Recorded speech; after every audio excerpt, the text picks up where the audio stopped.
Good evening. For weeks, we've watched the politicians slugging it out together. Tonight, at last, we hear the voters' verdict as they tell us who's won.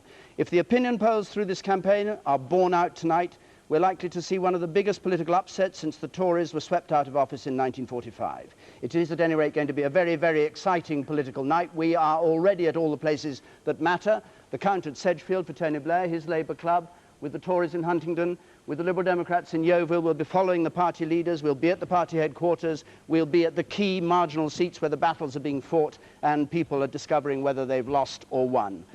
In a moment, when the polls close, I'll bring you what I really promise is the last poll of this election, our exit poll based on talking to people today as they came out of the voting booths and said how they'd cast their vote. The last poll, that is, before we add up the real votes. All through the night, politicians will be coming here and be called to account by Jeremy Paxman.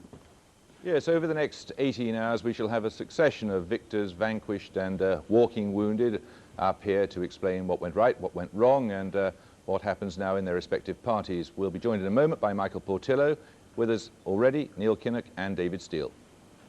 And here, all the results are phoned in to us from across the country. We don't jump the gun, we wait till the returning officer has announced them. We're not even going to guess the very safest seats.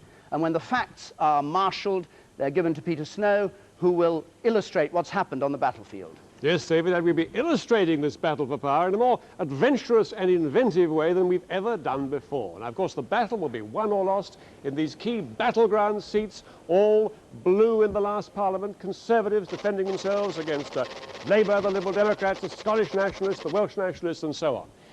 And how many of these seats will Labour manage to turn red tonight, the Scottish National Party yellow, and the Liberal Democrats gold in their contest to cross Downing Street and open the door to number 10? As the results come in, we'll be looking at the hows and whys of this election and watching to see whose picture will be there on the stairs of number 10 above Margaret Thatcher's and John Major's. Will it be John Major again, or will this space be occupied by Tony Blair?